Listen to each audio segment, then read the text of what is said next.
If you sometimes struggle to keep a conversation going, then this video is for you. I'm going to show you a simple process to keep any conversation going, whether it's a high-pressure work meeting, an interview, or a social situation. You'll learn why many people find conversation hard, simple ways to keep the other person talking, and how to have fun doing it. So are you ready to learn how to keep that conversation going? Let's get started.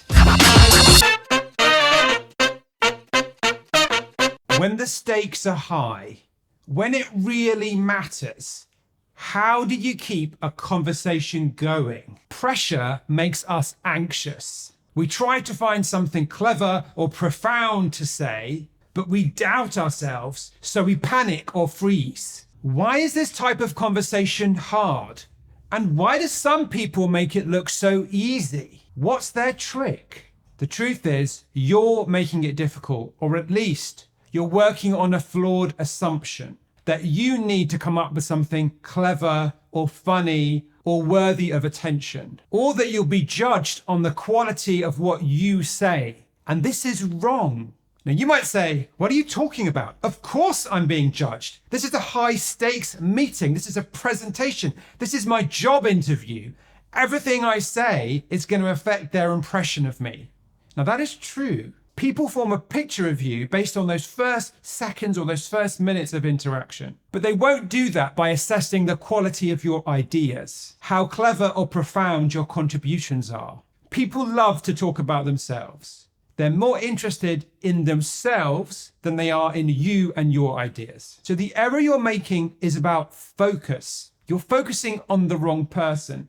You're focusing on yourself, when what you need to do to keep that conversation going is to focus on them. Make them the center of attention. That is the secret to keeping your conversation going. That's it. In this video, you're going to learn the mistake that makes you freeze up and focus on yourself when the pressure is on. How to avoid that mistake and focus on the other person. Simple strategies and techniques to keep them talking. Easy ways to deepen the connection and how to have fun doing it. So we're going to start off with number one, the mistake.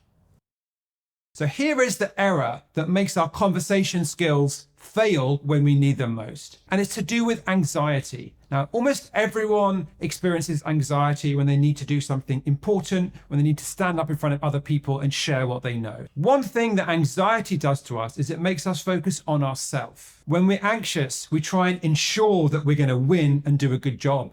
But this actually makes us freeze up. If you focus on yourself and trying to make yourself look or be seen in a certain way, you're going to fail. And that's because you've missed the point of what's happening in that interaction. It's not really about you. Yes, they may judge you based on what you do, but the key is not to make yourself seem amazing. It's to give them what they're expecting and what they need in that moment. It's about how well you can respond and react to them, what they're doing, what they care about, how they see the world, what's happening for them. The reality is you have a lot more influence over how well that conversation goes than you realize when you're feeling anxious. Because if you allow yourself to be changed by the other person, if you relax, if you kind of enter into a connection with that person, and if you try and understand what matters to them, you can choose to follow what's important to them. And in doing that, you begin, paradoxically, to win, to be good at conversation, to be judged as an effective conversationalist, because you're doing what they want. You're following them. You're going with their flow. Number two, focus on the other person. The thing about conversation is you don't need to be an expert. Now, if you know something about this person before you meet them, that's great. But if you don't, or if their area of expertise is different to yours, that's not a problem. You don't need to know anything. All you need to do is pay attention and focus on what's happening in that interaction. A great conversationalist can talk about any topic, something that they know nothing about, something that's completely different to their experiences, because they know how to follow what the other person is talking about. The first tool I'm going to give you is super simple, is to say, tell me more about that. Now, what is this doing? It's doing two things. In conversation, you're trying to keep the other person talking. So normally we take turns, I talk, I talk, back and forth like a ping pong. But when you're trying to encourage conversation, you want them to do more. Or I'm really excited about this new project. Tell me more about that. Just give me some more. I want more. And simply by saying that, you signal that you want them to talk more about themselves, a topic they care about, or what matters to them. People love talking about themselves. People love talking about the thing that interests them. And if you get them talking about that, they may talk for a very long time. In a minute, I'm going to show you ways to bring your experiences, your viewpoints, your ways of looking at the world into this conversation. But that is not where you start. Do not start with things that happen to you, your opinions, or your advice. That's not where people want to begin. They want to begin with themselves. So the first thing to do is to stop focusing here, stop thinking about yourself and what you can add, and instead put all of your energy into thinking about what it's like to be that other person, what they care about, and just trying to get them talking. So we start with, tell me more about that. And if you can get them talking and pay attention to what they're saying, you're going to get this conversation off to a really good start. Number 3, strategies and tips. Now, there are some proven strategies that work for keeping a conversation going, for deepening trust, for building rapport with somebody. The first tool is to say, how's that going for you? Whatever they've mentioned, whatever they're talking about, their latest project, an issue they've got, how they're feeling today, think about what they've told you already about what they care about, what's important, what's on their mind, and then ask them, how's that going for you? What you're doing there is you're showing that you're interested in their experience, what's happening for them, how they see the world, what's important to them, and why. So we're trying to get here at motivations, values, needs. The second technique is called yes and. It's the idea of accepting what the other person says and then adding something. A lot of people's default reaction when someone comes up with an idea is to either say no or to say yes but, to sort of try and push that idea away because it might be threatening or dangerous. But what you need to learn to do to be a really good conversationalist is to play, to be open to ideas, and to realize that the things you say in a conversation are not likely to tie you down to some kind of ongoing commitment. It's much lighter than that.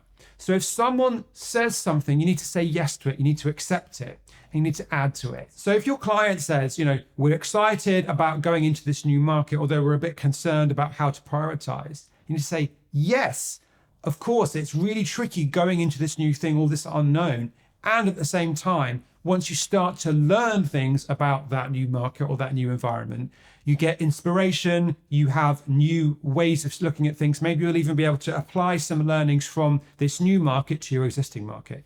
So that's how you can add to their idea. You say, yes, great idea. And then you add something that's related or relevant or connected to what they've said.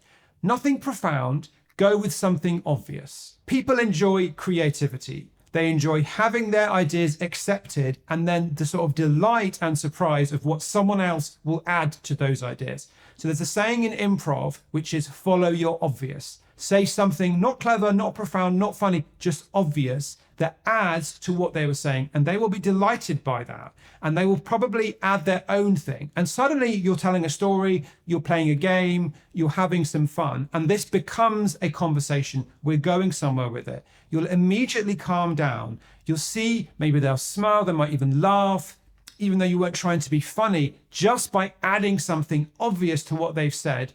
We're going somewhere. We're doing something we can't do by ourselves. And that is the essence of conversation. Number 4, easy ways to deepen connection. Now you might say, well, this can't all be just fun and games and play and saying yes and. What about connecting with that person? What about building rapport? And to do that, you're trying to build empathy by understanding what it's like to be them. Now, the classic technique for this is called active listening. Active listening is about figuring out what's important to that person and repeatedly trying to understand how they see the world and what's important to them. And the way you do active listening is dead simple. Here's your 1-minute guide to active listening. Ask an open question. How are things going? What's important to you about this project? Tell me about your best hopes for this thing. Then you need to listen. So pay attention to what they're saying.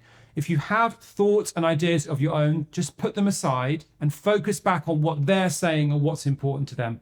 And keep asking yourself, What is it like to be them? Try to imagine that you are them as they're talking and think, what's important? What matters? What are my concerns? What are my feelings? You're looking for motivations or philosophies, kind of beliefs they have that this is important, or needs or ways of looking at the world. And then once you've listened to them and once you've kept them talking as long as you can, you need to reflect back. And the way we do that is really simple. We say, it sounds like blank because blank.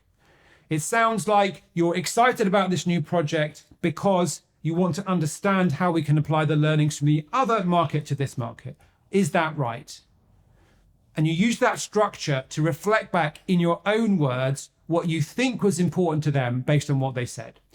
Now, you'll get this wrong, and in fact, it's good if you get this wrong because it shows that you're trying.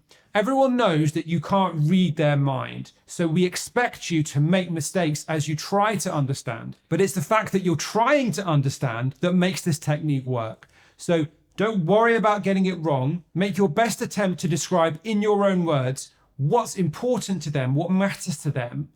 Say it back to them and then say, did I get that right? And then they'll tell you more at that point. They'll start talking, they'll say, yeah, that's right. Or no, not quite. Or well, the thing is, and then follow where they're going next. And then once again, it sounds like you blank because blank. Did I get that right? That's active listening. It's your Swiss Army knife to build connection, to build empathy, to understand what matters to them, what's important to them, and what's going on for them right now. And you do this without fixing their problems, without giving advice, without sharing experiences from your own life. Don't do any of that. Just focus on them and reflecting back what they've said. The point about active listening is you're looking for feelings, needs, and motivations. You haven't experienced the same things as them. No one has had the same experiences. We all have different knowledge, different backgrounds, different histories. You never fully understand what's happening for somebody else. But what you do understand is what it feels like to be excited, scared, worried, happy. We all have similar needs. We all want to be understood, to be accepted, to matter.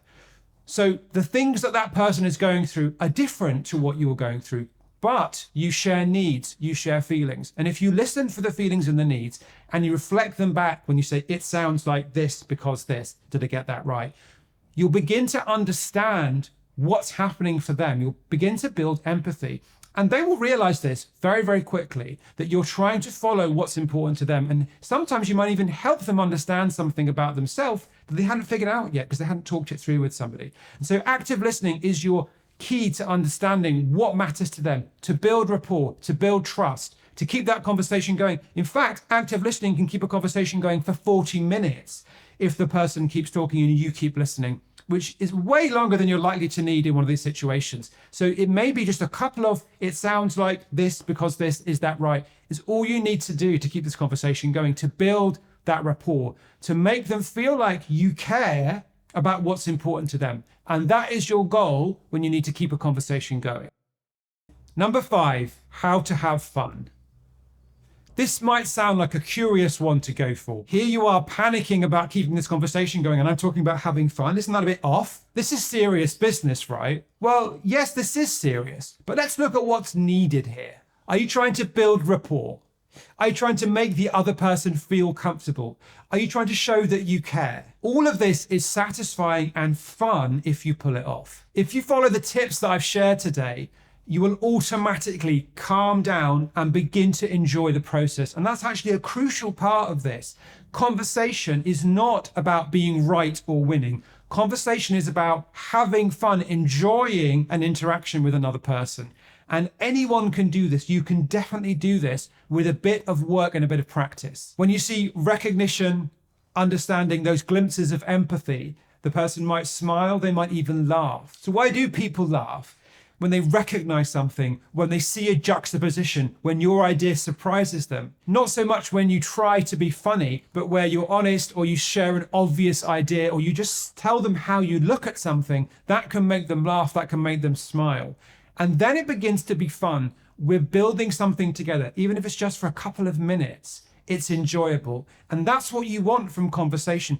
A good conversation is enjoyable, it's fun. So don't try to be funny, try to connect, try to follow their lead, try to say yes and to their ideas. Every person is creative, including you and including this person that you want to connect with. By being open, by listening, by adding to their ideas, and by following their lead, you will naturally create something together and you will show them that they can be creative as well. And that's just gonna be fun. So there we have it. That's my 5-step guide to how to keep a conversation going when it matters. So go out there and give it a go and let me know how it goes in the comments below.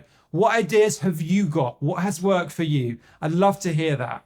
My name is Jonathan Kahn, communication coach, and I'll see you in the next video.